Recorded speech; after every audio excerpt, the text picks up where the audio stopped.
Hey sightseers, Sightseeing Sally here. As you can see, we are camped in a small town known as Cascade, Montana,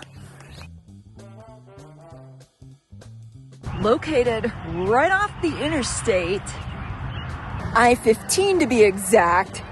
It makes the perfect stopping point for anyone traveling across the wonderful state of Montana. Particularly if you're looking for somewhere where you can do a quick overnight, a place to get some rest before moving on to the next place, somewhere to stop for a quick picnic lunch, or even as a place to stay while you go on your next great outdoor adventure on the Missouri River.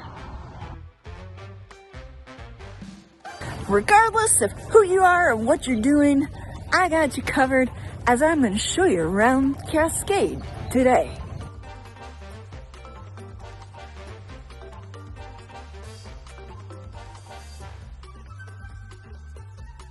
To kick things off, I thought I'd start out by showing you some of the more historic parts of town.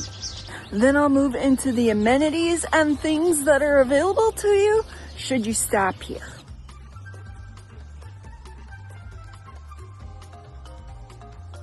First up, the Honeymoon Cottage, which was the first home of Kid Russell, the cowboy artist.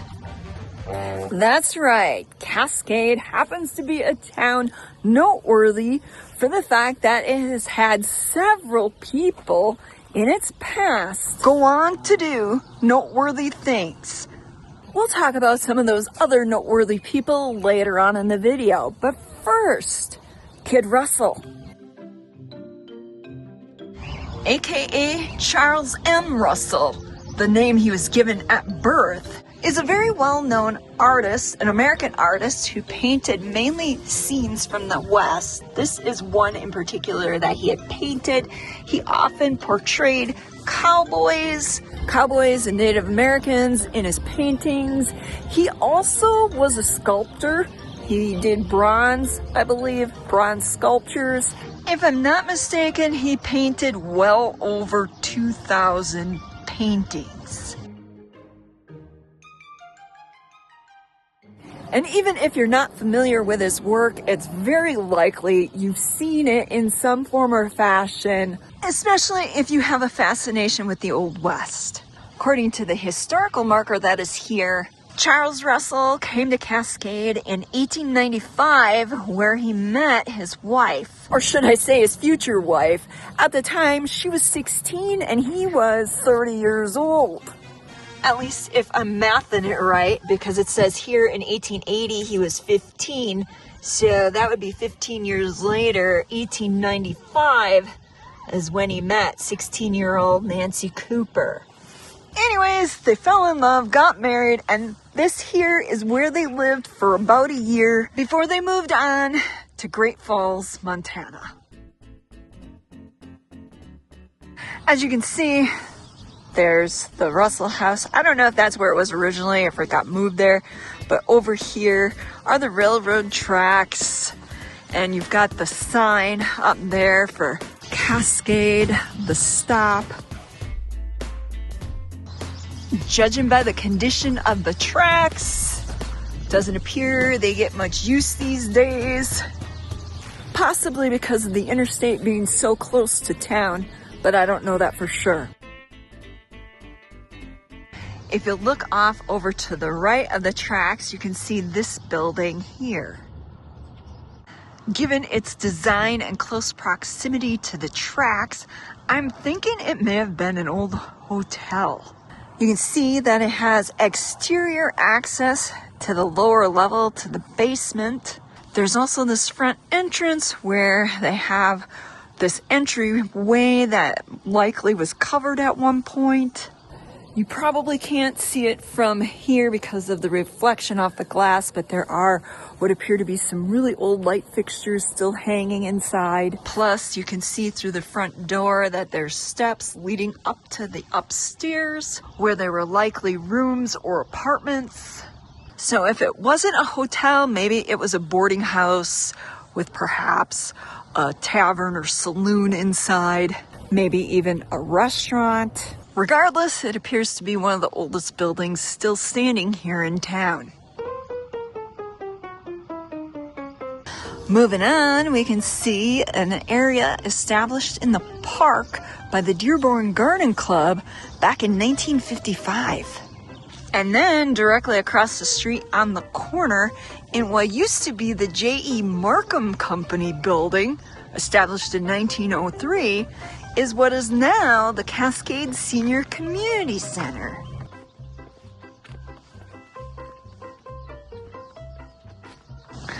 There's the Senior Center on the corner.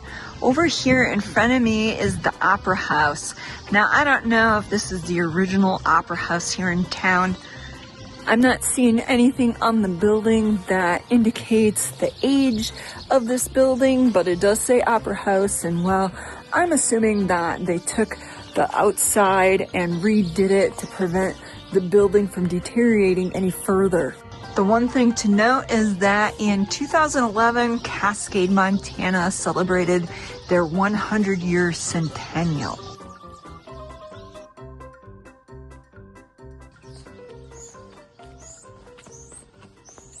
Now, earlier at the beginning of the video, I had mentioned that Cascade would make the perfect place to stop for an outdoor picnic. There are plenty of outdoor public spaces in which you can do so, beginning with the two railroad parks here along the old railroad. This one is the Railroad Park South, where you can see they've got a dog walking station here, a pavilion with picnic tables over there. There's even a set of horseshoe pits here, so if you happen to carry horseshoes with you, you can get your horseshoe game on here in Cascade. And then directly across the street from Railroad Park South, and where the Dearborn Garden Club established their spot in 1955, you have the Railroad Park North edition. Here you'll find monkey bars for the kids, or for those of you who still have the kid in you, there's also a nice little area with picnic tables where you could sit to have your picnic lunch. Another dog walking station over here. And at the very edge of the park, they have a more modern playground with swings. Whee!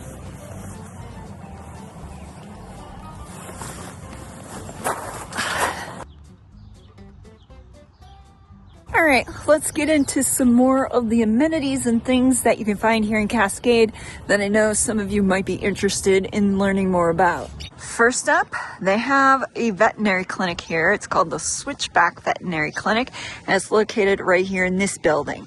Next door is the Cascade Courier. The Cascade Courier is a weekly newspaper that gets put out here in town. Next door to that is the library. With all the traveling that we do, oftentimes we look for the library because it's a good place if you need to print anything off. You're not going to drag a printer around in your camper, are you? Then again, some people might. We don't.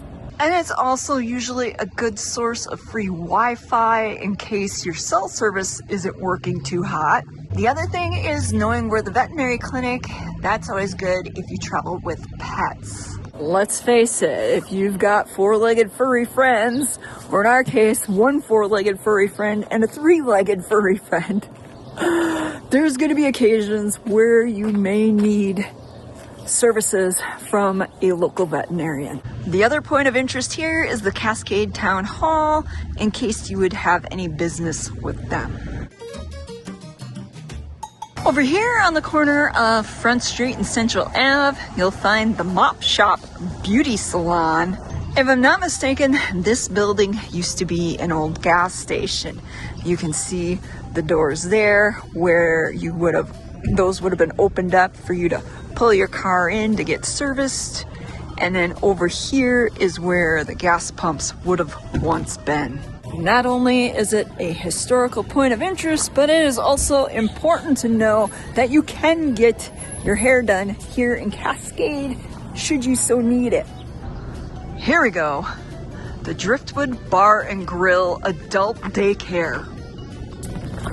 I know a few people who could use adult daycare.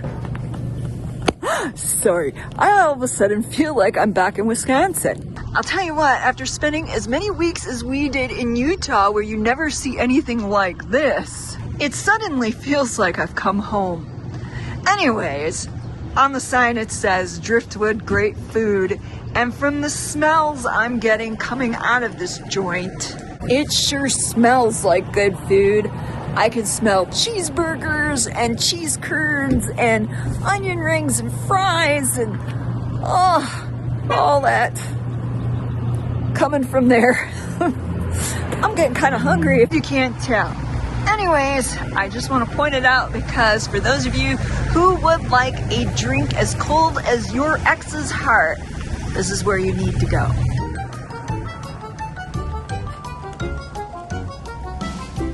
Speaking of food and drinks, at the corner of Central Ave and First Street, you'll find the Angus Bar, Cafe, and Casino, where you can get your food and drink on as well. There's also a cafe across the street. It's called the Homestead Cafe. According to the sign that's on their door, they're only serving breakfast these days. Or in my case, breakfast. I know some of you sightseers will get that joke. I spy something with my little eye. Care to guess what that is, sightseers? If you guessed the Yellow Valley truck, you're right. That's pretty cool. You don't see that too often anymore. Or maybe never. The other site I found interesting in this area that really isn't necessarily an amenity, unless of course you happen to be one of their members, is that they have a Mason's Lodge here, the Cascade Chapter 101. By the way, just to point out, to get to Interstate 15, it's just right up that way. Like I said, Cascade is right off the interstate. Easy into town and easy exit from town. If for some reason you're looking to buy some property here in Montana, this is where the realtor is, Montana's best realty company. And then if you happen to need some clothing or gifts, Kitson's is right there. Montana with style. As you can see on Main Street, or on the main street coming into town, they have a Sinclair here. You can get gas and diesel fuel. There's also the market. It's the 468 market, and you can get grocery, meats, produce, etc. inside. Their business hours are on the door. We stopped in there the other day, picked up a few things that we needed, and found that the prices weren't too bad considering you're basically in a small town. And well, small town groceries, especially when you're in an area where a lot of tourism happens, they tend to have the rates a little bit, but not too bad considering. Just depends on what you're looking for. For those of you needing a place to stay, you've got a couple of selections here. This in particular is Trout, Montana Fly Shop and Motel. The motel rooms are set back away from the road. You can see them here. And then obviously this building here is where you'll go in and get yourself hooked up with a license, fishing, hunting, whatever it is that you need. And of course, supplies of things that go along with that. And I think also you can possibly get outfitted with a guide for whatever outdoor adventure you're looking to have.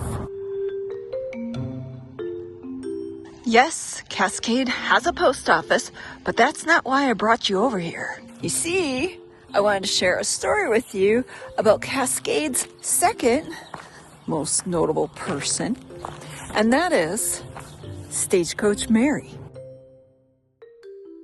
And who was Stagecoach Mary, you ask? Stagecoach Mary was the first woman of color to be employed as a Star Route mail carrier in the United States.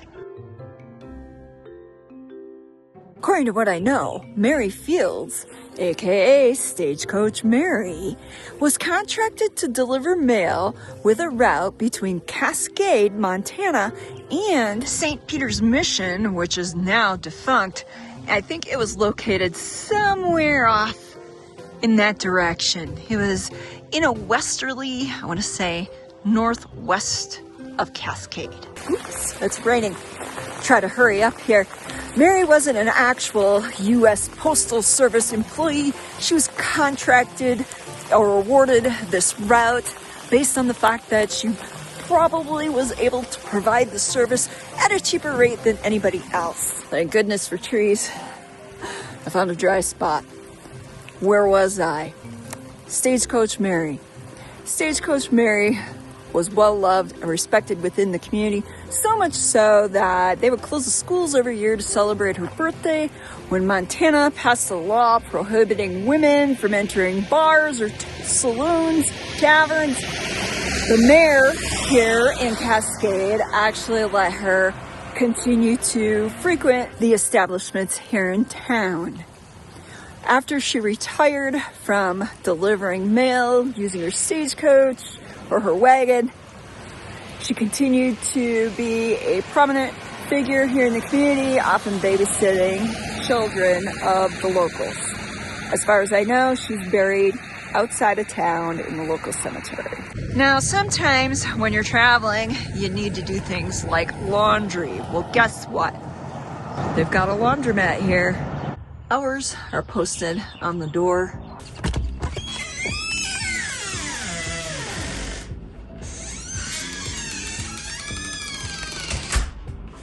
$2 for a wash? Wow, I haven't seen prices that low in a laundromat in like forever. Well, here's something I wasn't expecting to see. This sign here. We're running out of patience after being robbed, machines broken, abused, constantly cleaning up unreasonable messes. Yikes. That wasn't the impression that we had of this town.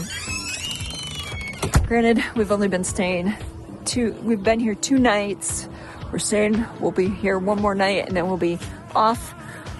Where we're staying, there is a 3-day limit, and obviously we have plans to move on anyways. But my point is that when we went for walks around town and we noticed how things were, we didn't get the impression that there was a lot of theft around town, because we just noticed that there's just things that you know about small towns, and you can tell the ones that have problems and the ones that don't. And well, I didn't expect to see a sign like that. If you're looking for a place to stay that's a little bit closer to the interstate, there is the River's Edge Motel over here.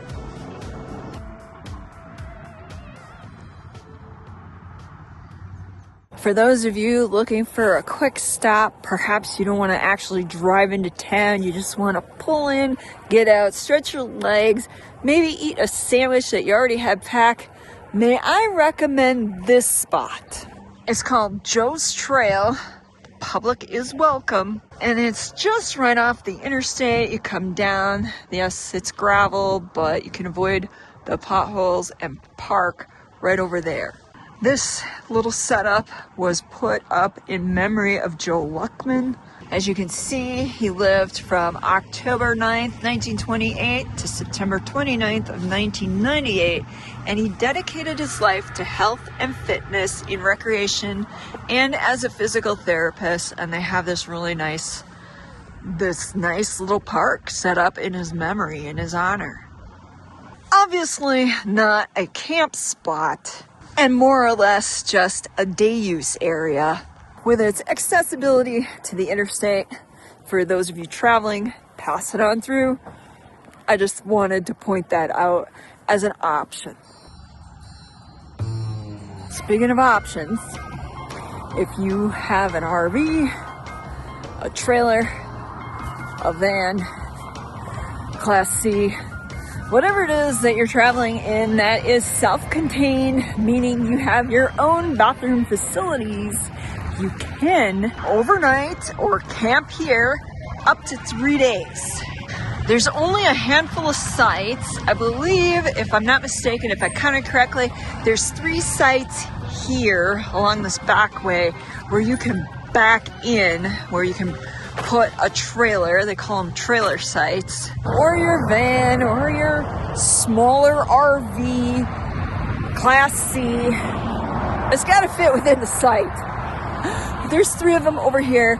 And then, of course, there's the spot that we have, which is just a pull-up site. So in all reality, you could be 50 feet long and fit within the spot that's here. Like I said, you can spend up to 3 days camping. Yes, it's right off the interstate. Yes, there is some highway noise, depending on how well insulated your van, RV, trailer, Class C, whatever it is you're staying in, depending on how well insulated, determines how much noise you'll hear at night. One trick that we've found that really works is that we run a fan on low, and we also run like one of the nature sounds apps or programs that between the two, it basically drowns out the sounds enough that you can sleep fairly decent. There is a dump station here with water to clean up after yourself, but as it says here, the water is for RV dumping only and not for human consumption. In other words, the water's not potable.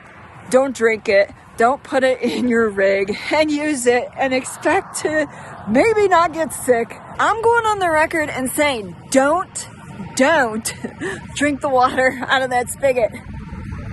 And don't you dare come back and say, well, Sightseeing Sally said. No, what I'm telling you is don't drink the water, okay? Warning. It's certainly not worth the risk, and I'm not going to be held responsible for anybody's stupidity in doing so, okay? By the way, I am aware that this building makes it appear that they do have restrooms here. However, from the looks of it, they aren't in use anymore. And it's possible that maybe they open them up for the summer. But given that it is already, I think, May 18th, I think is the date, and they're all like blocked off, I don't think that's the case. Thus, as I said, you need to be in a self-contained unit because you're not going to be utilizing a restroom. And I certainly don't advocate that you use the great outdoors, given the fact that you are in somebody's neighborhood, a residential neighborhood. And, well, I don't know the laws and ordinances of Cascade, Montana, and despite whatever they might be, I'm advocating that you be decent sightseers and use common sense, okay? Earlier, I had talked about a couple of Cascade's more notable citizens or people. Well, there is one last person I would like to bring up, and that is J. Robert, or Bob as he was known, Atkinson. Now, Bob Atkinson was a Montana cowboy who was blind. He couldn't see. Well, Bob did something that nobody else had done before, and that is he founded the Braille Institute of America, and with God-given vision, brought light to the blind of the world. From what I understand, he was born with sight, but then later in life lost it due to a gun accident. His connection to Cascade is, I guess he considered Cascade to be his hometown, even though he was born in Missouri. When he was about 15 or 16, he ended up living here. I don't know exactly how long he called Cascade his home, but here in the park, you can see they've honored him and his legacy with this bronze statue. And with that, I'm going to call it a day. Until next time.